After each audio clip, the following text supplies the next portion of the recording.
Hey friends, and welcome to another Upcycle by Bri. This week we are going to continue with that huge free haul I got last week, but instead of painted items, today we are going to focus on some of the items that I'm going to upcycle into new home decor. I'm also going to show you some of my very favorite things that I kept for my own decor and some of the furniture that I uncovered as we worked through those smalls. Now, if you're new around here, be sure to hit that subscribe button, turn the notification bell to all so you don't miss any new videos. I do upload every Thursday and Sunday. All right, let's go get started. Okay, I have gotten most of the smalls out of here, and now you can start to see some of the furniture. So I've got the garage open today. It's 70 degrees in Kansas. It is Wednesday. We're gonna pull some things out and see what all we've got.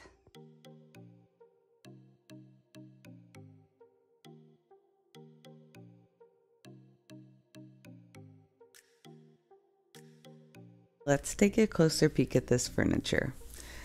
My favorite by far has got to be this headboard. This is the footboard. Here are the side rails, and here's a peek at the headboard. Look at that ornate carved wood.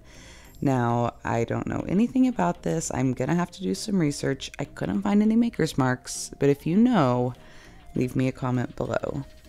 And then all of these little wooden pieces. I think this one here is my favorite. Not sure what I'm gonna do with it yet. An old radio, an old rocker. But I decided first to start out with this adorable little handmade solid wood side table. Know what you're thinking, Bri, why are you wasting your time on this tiny little outdated table? But just wait. I grabbed my Bondo all-purpose putty. It's a two-part system, the putty plus the cream hardener. I grabbed some gloves and we're just gonna mix it up on top of some cardboard using a stir stick I can toss when I'm done.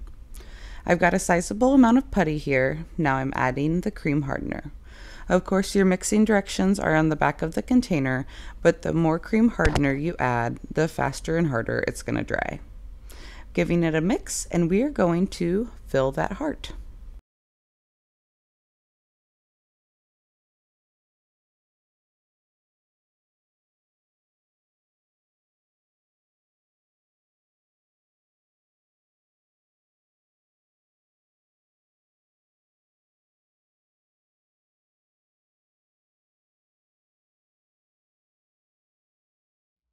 It's been about an hour and this is set, and even though it was very thick, I can feel behind here where the tape is and it's hard. So that is one thing I like about the Bondo. We're gonna sand this layer down and then we'll do a touch-up layer. Make sure you're wearing your respirator. You do not want to breathe this stuff in. Eye protection too.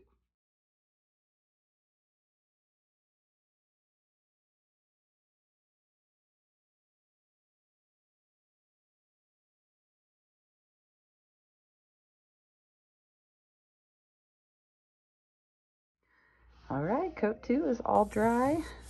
There was a couple spots where I think my grit was too coarse and I blew that Bondo right out of there. So I'll touch those up with just a little spackling, but the heart is smooth. I know it looks like it's bumpy right there, but it's just the difference in the color of the Bondo.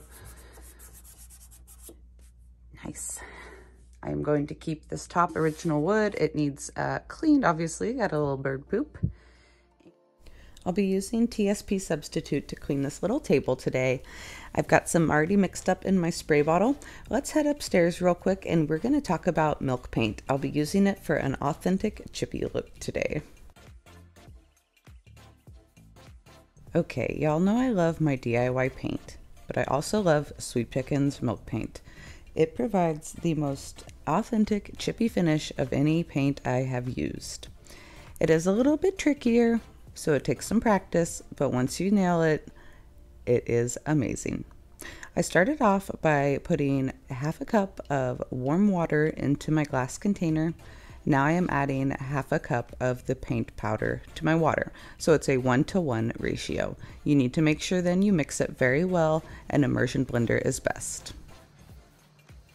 For this little side table, I am going to be using the color Pantry Door. I'm pretty sure it's my favorite color in the Sweet Pickins line, and it's pretty darn close to the color Apothecary in the DIY line. No wonder I love it.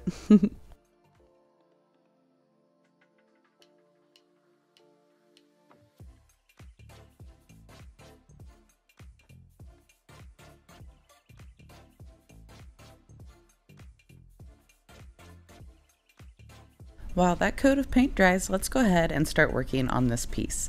Very beautiful wood on this little handmade shelf, but these doors really date it. So we're going to go ahead and remove them.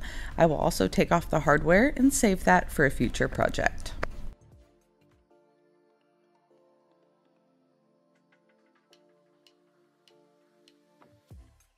Going to go ahead and clean this little shelf with the same TSP solution.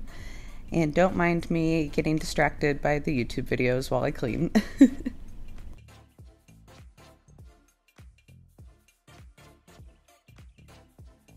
Talk a little bit more about the milk paint. This is the color Harbor I'm using on the shelf. Isn't that a gorgeous springy blue? You'll see the other bottle sitting back there. That is Sweet Pickins Milk Paint Extra Bond. It is an additive you add to your milk paint to make sure your paint adheres to your surface. Generally, the milk paint will stick really well to these raw wood pieces, so I just put in a splash of Bond. But the recommended ratio is 1 part paint to half part of the extra Bond.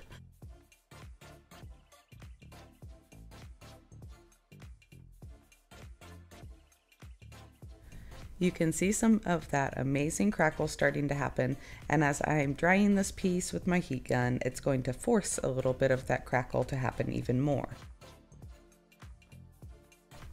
Let's get coat number 2 done on these pieces. If you are using extra Bond with your milk paint, you do not use it in coat number 2, just on coat number 1.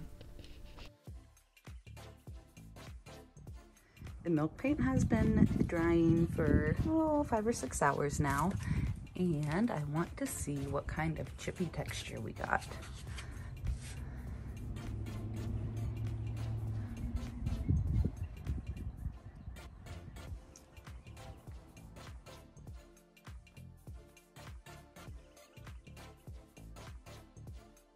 Time to sand these.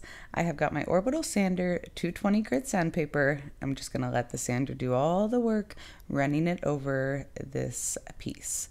Now, if you noticed when I was painting, there were a couple of little clumps of paint. I don't mind that because those clumps actually encourage the piece to chip a little bit more. If you're going for a totally smooth finish, make sure when you're mixing and applying your paint, those little bumps and clumps aren't on your surface. Time to seal these pieces up. I've got my Sweet Pickins Beeswax. It is also super buttery smooth and easy to apply. I've got a clean cloth. I'm going to apply it in one direction with a light coat, and again I will wipe off any excess when I'm done. For the top, I've brought back out the oil waxes. I love the finish they give on natural wood. I poured some clear oil wax into this container. Using a chip brush, I will begin applying it in the same direction as the wood grain, and you can tell instantly what a difference it's going to make. Gorgeous.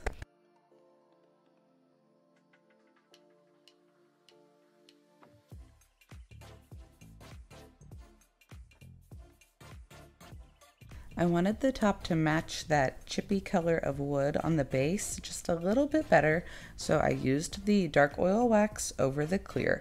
I really focused on hitting the edges and the corners, but I did do a light coat over the entire top. Now with the oil wax, after you apply it, you let it sit for about 10 or 15 minutes and then wipe back the excess so you don't have any sticky residue left at the end.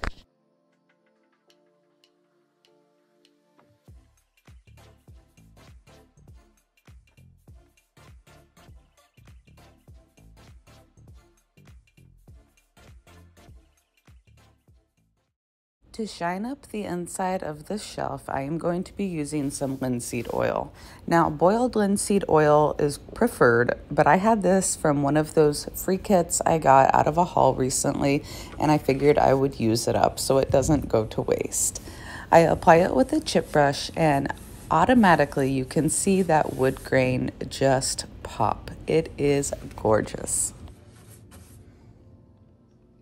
Not only does it make this wood pretty, but it is going to protect this piece for years to come. Both these pieces are painted and sealed. Let's take them outside and take a closer look.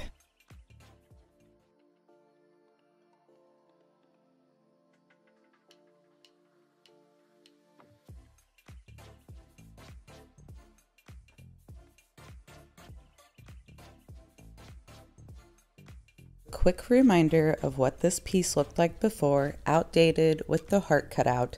It was a free piece from an estate clean out. I gave it an updated look. I have named this piece Theodore. It's available at my Adams location here in Topeka, Kansas at the Owl's Nest. It is $59.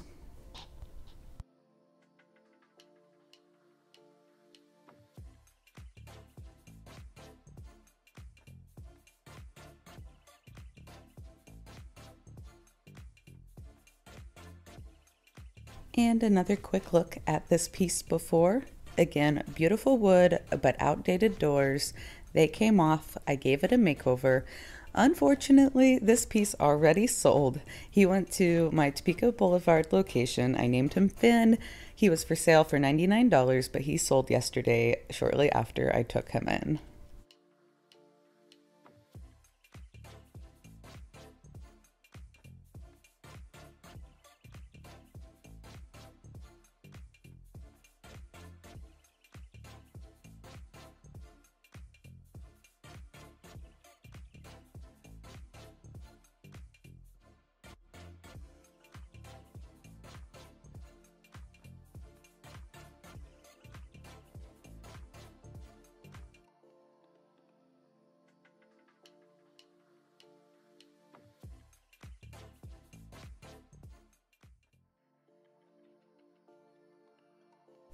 Now, I try not to keep too much, but I had to keep this chicken. She is gorgeous. She fits right in my color palette. And look up, here are the Springforms I showed you in the beginning of the video. I hung them above my spring window and added these adorable little lavender plants that I found at the thrift store. I'll bring that thrift haul to you soon. And I also have 2 of these available on my website if you are interested. Remember how excited I got over the marbles? This is why. I added them to some clear apothecary jars that weren't selling, and they are gorgeous. I'm just gonna have to keep them. This weekend I also worked a little on my spring porch. I'll give you a couple shots here. Please be sure to like and subscribe. If you have a friend who you think might enjoy this video as well, be sure to share it with them. I do have new videos out every Thursday and Sunday. Next week, I will be showing you a few flips and my spring home tour. Until then, I'll see you later. Bye, friends.